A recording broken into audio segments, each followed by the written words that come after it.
In the heart of the Mississippi Delta, where the echoes of the Civil War still lingered in the air, a resilient community emerged from the shadows of oppression.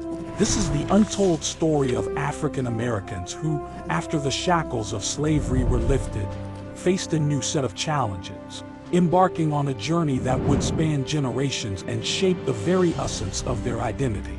As the dust settled, the former slaves sought to carve out a new existence. Facing Jim Crow and black codes, community leaders arose to take on the challenge. For Hollandale, Mississippi, a beacon of change emerged in the form of Professor Emory P. Simmons.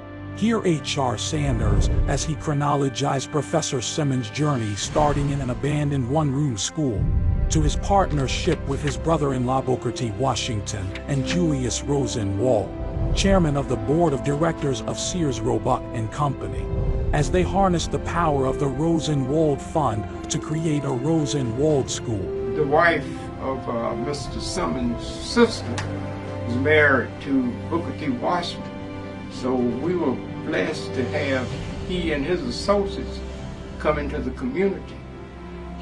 Some of our black leadership were able to be introduced and mentored through Booker T. Washington and his family due to Mrs. E.P. Simmons. Amidst these transformative initiatives, Professor Simmons handed the reins of the school over to Professor D.R. Sanders. Along with his son H.R. Sanders, they embarked on a transformative journey, steering the school from a farm and trade-based curriculum to a focus on science and innovation. We got to school every morning. Mr. Sanders, T.R. Sanders, who was the principal at that time, always played the song, "Did You Stop to Pray This Morning?"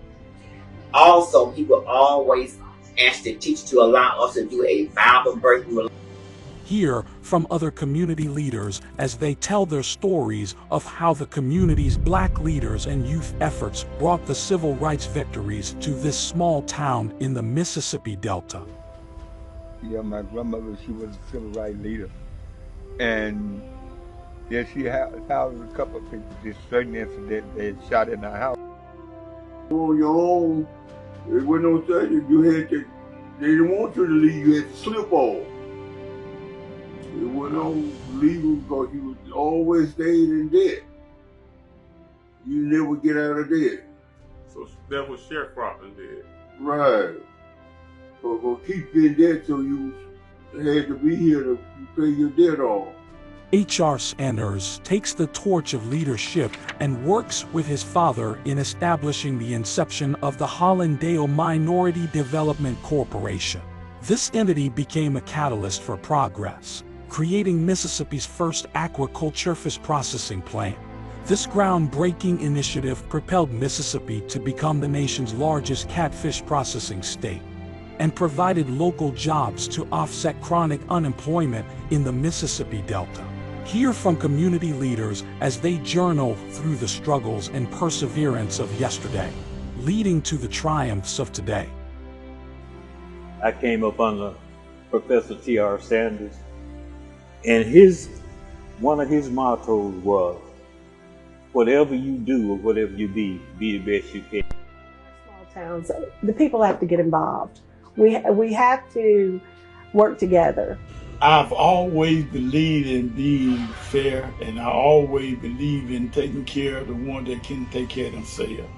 Their stories echo the resilience, unity, and indomitable spirit that shaped the community's journey from adversity to achievement.